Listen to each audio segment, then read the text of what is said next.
आप सभी को प्रणाम। जय श्री राम। मैं वलारण ठाकुर बिरज नेपाल से। आज के इस वीडियो में हम लोग अस्मिता पब्लिकेशन के न्यूमेरिकल प्रॉब्लम के बारे में हम लोग आज चर्चा करने वाले हैं, जो जनरल एंट्री का है। तो general entry numerical problem solve करने से पहले सबसे पहले हम लोग जनरल एंट्री के जो 3 गोल्डन रूल है उसको पहले हम लोग रिकॉल कर लेते हैं, याद कर लेते हैं, समझ लेते हैं। तो पहले नंबर में होता है पर्सनल अकाउंट। पर्सनल अकाउंट में क्या होता है? डेबिट द रिसीवर और क्रेडिट द गिवर होता है। दूसरे नंबर में होता है रियल अकाउंट। रियल अकाउंट में क्या होता है? व्हाट कम्स इन डेबिट और व्हाट गोज आउट क्रेडिट। तीसरे नंबर में होता है नॉमिनल अकाउंट। नॉमिनल अकाउंट में क्या होता है कि all expenses are losses are D R, all income and gain are C R. इसी 3 गोल्डन रूल के आधार पर हम लोग जर्नल एंट्री का सारा प्रॉब्लम का सॉल्यूशन आसानी से कर सकते हैं। चलिए देखते हैं आज के इस वीडियो में।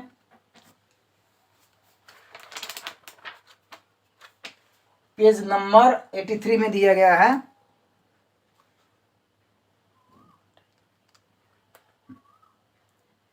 पेज नंबर 83 में है, ट्रेड एंड कैश डिस्काउंट के बारे में है। क्वेश्चन नंबर 7 के ए एंड बी है। उसके बाद में सेल्स ऑफ गुड्स और fix assist at a profit और लॉस है। क्वेश्चन नंबर 8 है। इसी के बारे में आज हम लोग प्रॉब्लम का सॉल्यूशन करने वाले हैं, जो आप देख सकते हैं यहाँ क्वेश्चन आसानी से।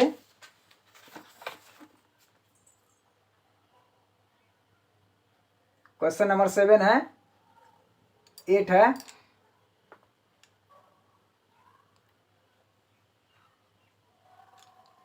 आसानी से देख सकते हैं, ठीक है।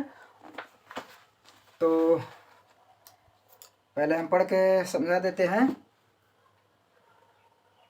7 नंबर में ए में है, generalized the following transaction. Transaction के नीचे दिए गए ट्रांजेक्शन को हम लोग को जर्नलाइज करना है, जर्नल पास करना है। तो चलिए देखते हैं हम लोग। ए नंबर में है, ए नंबर में है purchase goods on credit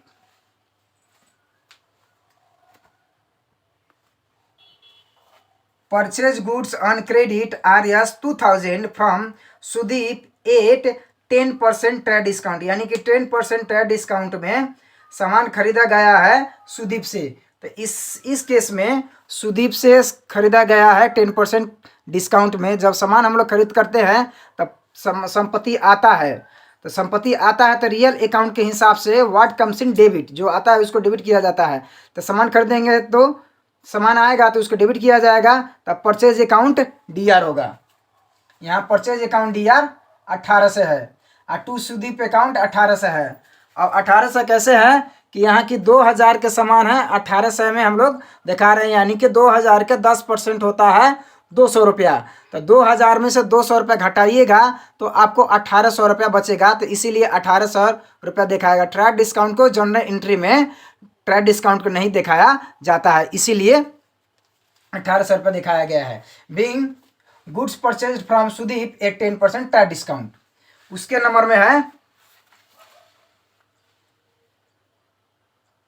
B number में है सोल्ड गुड्स और आर एस 3000 एट 10% डिस्काउंट। इसमें डिस्काउंट कहा गया है कैश डिस्काउंट, ट्रेड डिस्काउंट नहीं है। तो डिस्काउंट है तो सोल्ड गुड्स और आर एस 3000। तो 3000 का सामान बिक्री किया गया है 10% डिस्काउंट में। तो जब हम सेल्स करते हैं तो सामान जाता है तो watch goes out real account के हिसाब से सेल्स क्रेडिट होगा।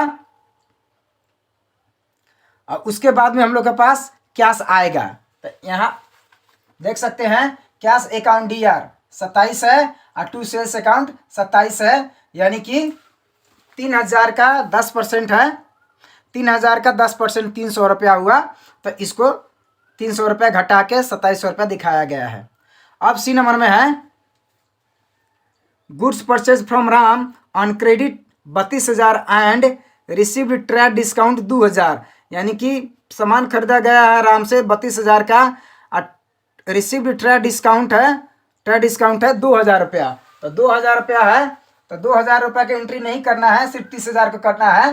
तो परचेज अकाउंट डी आर 30,000 और to Ram's account 30,000। Being goods purchase from Ram on credit. अब है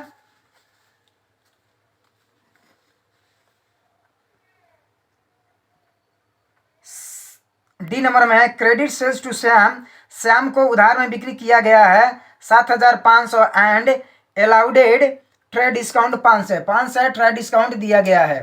तो यानी कि 7,500 के है 500 डिस्काउंट किया गया है, यानी कि 7,000 की एंट्री हम लोग का दिखाना है। तो सैम्स अकाउंट दिया 7,000 to sales account 7,000 being credit sales to Shyam. अब क्वेश्चन नंबर 7 के बी में है, क्वेश्चन नंबर 7 के बी में है journal the following transaction. A number में है received R 1700 from Shri Gopal and allow discount 300, यानी कि श्री गोपाल से पैसा आ रहा है तो what comes in debit, cash आ रहा है तो cash account DR, discount account DR to Shri Gopala account. तो इसका जनरल एंट्री होगा कैश अकाउंट DR 1700 और डिस्काउंट अकाउंट DR 300 और टू श्री गोपाला अकाउंट 2,000 रुपया। यानी कि कैश जहाँ रहता है ना, कैश यदि डेबिट है तो डिस्काउंट भी डेबिट होगा, अगर कैश क्रेडिट है तो डिस्काउंट भी क्रेडिट होगा। इसीलिए being cash received and discount allow. अब बी नंबर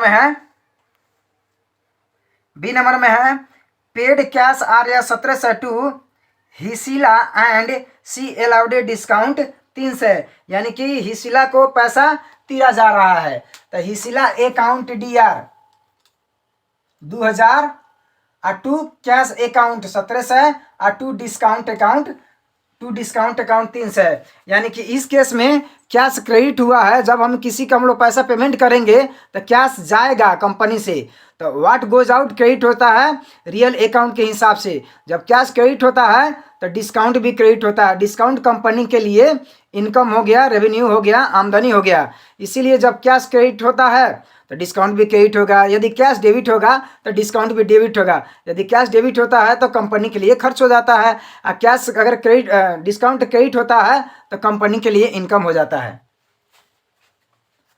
तो हिसला अकाउंट दिया 2,000 to cash account 1700 to discount account 300 being cash pay to Hisila and discount received. अब सी नंबर में है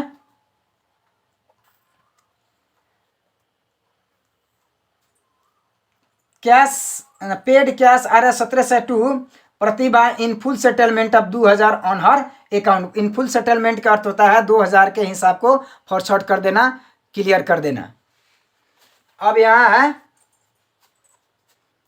प्रतिभा अकाउंट DR 2,000 और टू कैश अकाउंट 1700 और टू डिस्काउंट अकाउंट 300, यानी कि कैश यहाँ क्रेडिट है तो डिस्काउंट भी क्रेडिट होगा। तो ये डिस्काउंट आपके इनकम हो गया, आमदनी हो गया। Being cash paid with discount. उसके नंबर में सी नंबर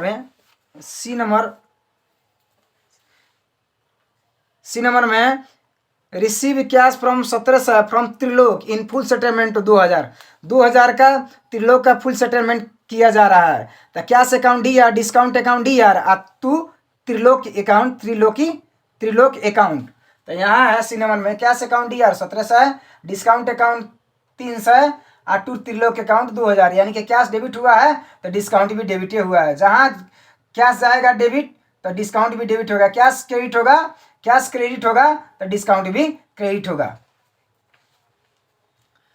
उसी तरह में है अब क्वेश्चन नंबर 8 में दिया गया है sold goods to Ram for RS 20,000 at profit 2,000 का प्रॉफिट में सामान को बिका गया है, यानी कि 18,000 का सामान था उसमें 2,000 प्रॉफिट लेके 20,000 में बिक्री किया जा रहा है।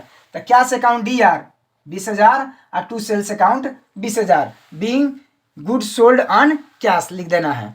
उसके बाद बी नंबर में है goods costing RS 10,000 well sold for 7,500। 10,000 का सामान था उसको 7,500 में बेचा जा रहा है। तो कैश अकाउंट DR 7,500 और टू सेल्स अकाउंट 7,500। उसके बाद में सी नंबर में है masonry costing RS 1,00,000 was sold for RS 95,000 and received cheque, यानी कि चेक के द्वारा प्राप्त हो रहा है, चेक मैंने बैंक से प्राप्त हो रहा है। तो इस केस में बैंक अकाउंट DR 95,000 और loss on sale account DR 5,000 और टू मैसनरी अकाउंट 1,00,000, यानी कि यानी कि 1 लाख का जो मशीन था वो 95,000 में बेचा जा रहा है।